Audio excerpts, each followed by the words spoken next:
Com certeza você já leu ou ouviu falar que pode ser perigoso navegar em alguns cantos do planeta e de repente despencar com barco e tudo porque a Terra é plana. Ou então que a Inglaterra repassava milhares de libras para a União Europeia e tirava do seu sistema público de saúde. Ou até que a vacina contra o sarampo mata e a gente precisa ter cuidado ao vacinar as crianças. Bom, além de falsas, essas 3 notícias impactaram diretamente a vida de milhares de pessoas. Fragilizaram democracias, mexeram com a economia, com o sistema público de saúde de países. A gente nunca imaginou que, com acesso a tanta informação, poderíamos nos sentir desinformados ou mal informados. Agora, como a escola e a educação reagem a essa idade mídia? A Unesco reconhece que as habilidades ligadas ao ler, ao analisar e ao produzir comunicação são essenciais para a democracia e para a cidadania. É a chamada educação midiática. Bom, Idade Mídia é uma série de 13 episódios que, além de mostrar coisas no palco, aqui no estúdio, tem uma equipe de estudantes do Centro Universitário Belas Artes de São Paulo trabalhando no LabMe, junto com a equipe de profissionais, aprendendo também nesse processo. Para as câmeras, a gente mostra os bastidores da comunicação, que também é uma maneira de realizar educação midiática, como, por exemplo, agora eu vou mostrar o switcher, ou a sala de comando e apresentar o nosso diretor, o Léo Brant. Tudo bem, Léo? Tudo bem, Léo. No primeiro episódio, eu disse que a gente foi ver uma experiência de educação midiática dentro da escola. Dentro de escola pública, um projeto que existe há 14 anos. A gente entrevistou uma professora que cuida do processo lá e também o coordenador do projeto, que é o Carlos, e eu acho que vocês vão gostar bastante. Com certeza. Ficou muito legal. Ótimo. E no estúdio a gente conversa com a psicanalista Vera Iaconelli, que vai falar do papel da família na educação midiática. A gente vai então direto para o Imprensa Jovem agora. A gente vive uma sociedade que todo mundo quer ser ouvido, eles precisam ser ouvidos. A gente precisa aprender, como sociedade, a entender isso. Aí entra mais uma vez o papel da escola. Aquele que já conseguiu enxergar que tudo tem 2 lados, mostrar na prática como é que é esses 2 lados. Independente da disciplina que você leciona, a mídia ela pode ser utilizada a seu favor ou contra você. A minha vida inteira foi construída em São Miguel Paulista. Eu tenho 34 anos. E eu sou professora já há 14 anos. Eu sou professora de Fundamental 1. Então, eu sempre dei aula para os pequenininhos de 1º ano, no ciclo de alfabetização.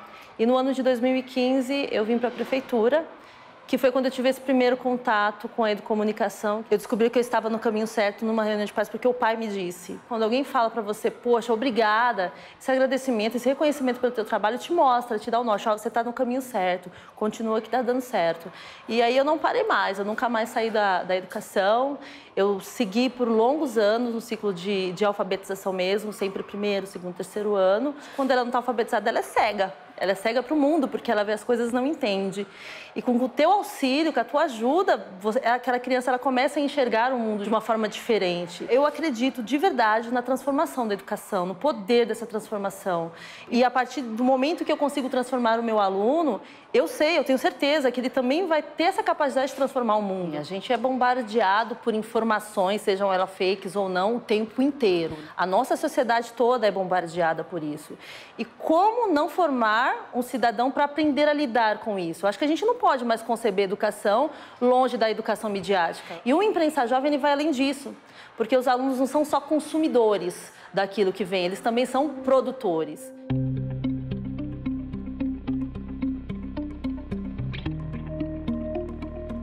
O Imprensa Jovem ele é um projeto que nasce dentro de um projeto de rádio escolar.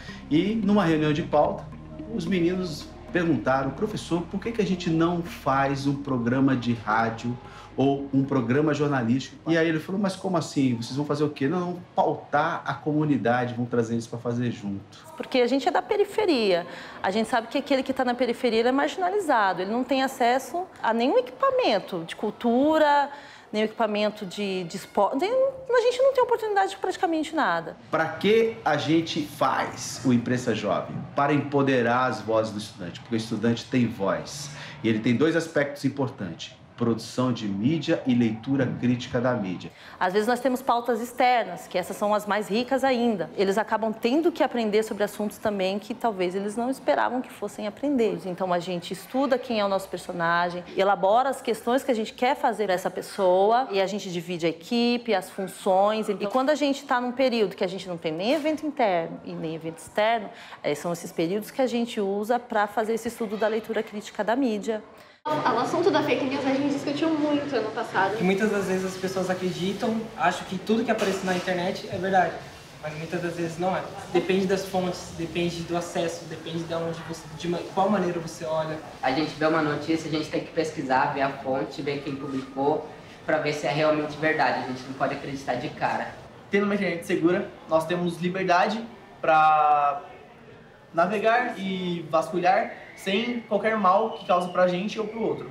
Eu, particularmente, a minha família, a gente se une e pra gente discutir realmente esse assunto. Começou pela imprensa jovem. Ele gostar de jornal, gostar de ler, ele gosta de entrevistar, ele debate. Ele era uma criança totalmente introvertida. Ele era uma criança que ficava na dele, que não dialogava muito. Aí ele aprendeu a se comunicar melhor, aprendeu a raciocinar melhor, aprendeu a interagir com as pessoas, que isso que era o crucial para ele. A escola, ela abriga o projeto para poder incluir as crianças e os adolescentes, no caso os adolescentes daqui, que às vezes são alunos que não conseguem nem falar. Sim. São alunos tímidos, alunos bagunceiros, né, no bom sentido da palavra, mas que faz do Imprensa Jovem um projeto pedagógico. Na vida do estudante, o giz lousa é o terror de qualquer aula. O aluno fica lá como copista, como aquele receptor. E qual é esse momento de fala? Qual é o momento que o aluno ele pode ser ouvido? Que esse tipo de educação giz lousa é uma educação que aprisiona.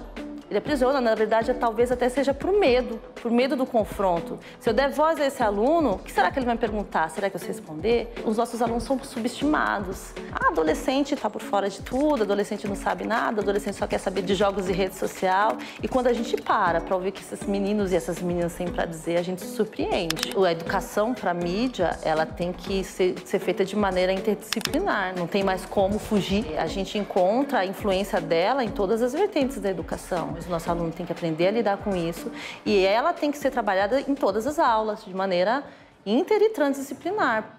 Querendo ou não, a gente é a geração da internet. Que a gente já nasceu com o celular na mão. Se a gente for parar para pensar, o maior público que utiliza a internet é os jovens. O que a gente pode fazer para tentar ajudar o nosso aluno a crescer na sua essência é mostrar que existe dois, eu tenho o meu. Mas existe outro. Qual você quer para você? Eu sei que eu tenho as minhas ideologias, mas existem pessoas que têm diferentes da minha. Então, apresentar. Você escolhe a sua. Não obrigar que ele aceite a minha como uma verdade absoluta, que também não existe. Existem de várias verdades, né?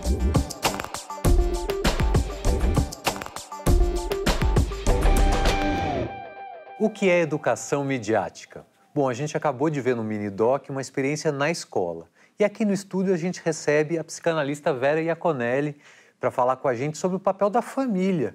Ela que é autora do livro Criar Filhos no Século XXI e tem participado do debate público mesmo sobre o uso de tecnologia entre crianças e jovens, sobretudo. Vera, muito obrigado pela presença aqui. Um prazer ter você. Eu que agradeço o convite. Como você vê o papel da família na formação das crianças? A gente está num momento de enfraquecimento da família, né? Um momento em que a família está muito tomada pelo especialista, a família se desautorizando e chamando o especialista para qualquer coisa. Isso tem um lado bom, os especialistas podem entrar em situações específicas, mas tem um lado ruim, porque às vezes os pais, ao invés de eles criarem, descobrirem junto com a criança, coisas, eles fazem um apelo para a escola que às vezes é excessivo. Eu vejo uma certa dificuldade da família se sentir potente para descobrir com as crianças formas melhores de lidar com a mídia, né?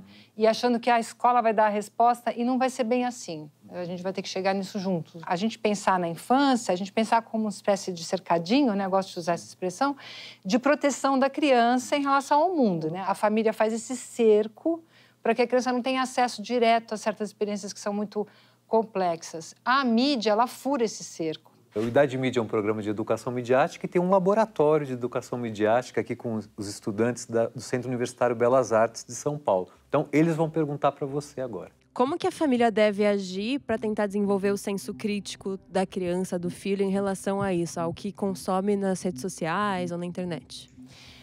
Olha, é um exercício diário. Você vai ajudando a criança a perceber que tem o cômico, tem a má fé, tem a notícia bacana. Como é que faz esse exercício de descobrir de onde... Isso é um aprendizado. Como é que a gente descobre de onde vem? Você não quer saber se essa notícia foi feita por uma pessoa que sabe ou se é um fake news? Então, você ensina essa ferramenta, não só dizer se essa notícia é verdade ou não, mas a pensar as notícias e ser um pouco investigativo. Vera, eu sempre tive essa curiosidade e a minha oportunidade de perguntar se você acha que existe vício em tecnologia.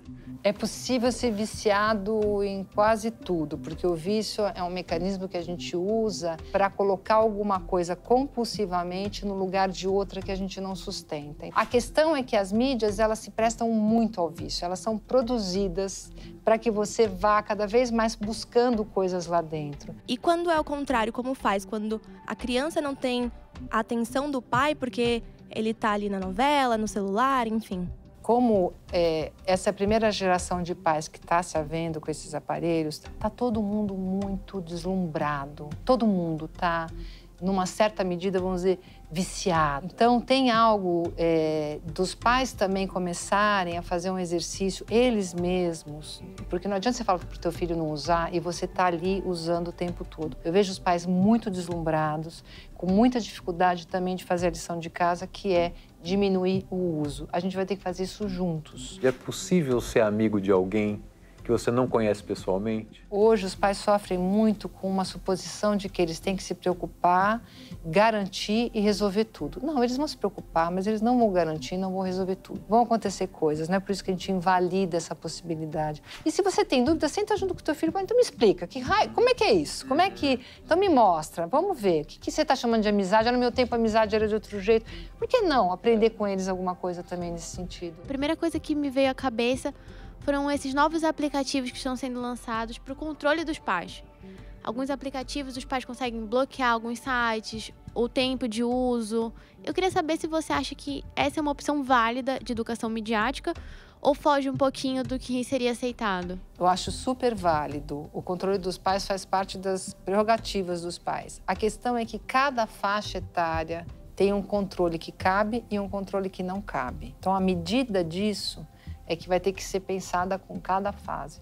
Mas sempre houve controle, né? Sempre a gente selecionou os programas de televisão que as crianças podiam ver, os livros que elas podiam ver, os pais sempre fizeram isso. Mas os controles têm que ir crescendo e se ampliando, ou vamos dizer, diminuindo conforme a idade da criança. O que fazer quando é justamente os pais e os adultos que têm mais dificuldade em entender as angústias e sofrimentos do jovem contemporâneo? Os pais são super falíveis. Eles têm as angústias deles, eles dão os truques nas angústias. Os pais somos nós, serão vocês, né? São pessoas falíveis, pessoas com limites. Então, o que fazer? Os pais podem cuidar de si mesmos para tentar ajudar esses filhos, mas tem coisas que eles não vão conseguir fazer. A gente vem de uma sociedade que lida muito mal com a própria angústia, que realmente tenta tamponar a angústia com vícios, com medicação. Então, isso é da nossa cultura, né? É um trabalho longo pela frente. Bom, a gente percebe aqui, Vera, que esse tecido que segura a questão da desinformação é família, mídia e escola. O diálogo tem que estar aberto na conexão dessas três partes, né? Se a gente não puder entender e conversar e contar com a outra, essa educação parece que não se sustenta, né? Quer dizer, é um trabalho dos três. É um trabalho dos três, mas cada um no seu quadrado. Tem uma troca, mas não pode trocar de papéis. O que cada um tem que fazer em comunicação. Perfeito. Queria te agradecer muito pela presença, o papo foi riquíssimo. Eu que agradeço, uma delícia estar aqui com vocês. Obrigado. Continue o debate online com a hashtag Idade Mídia. E eu vejo você no próximo programa. Até lá!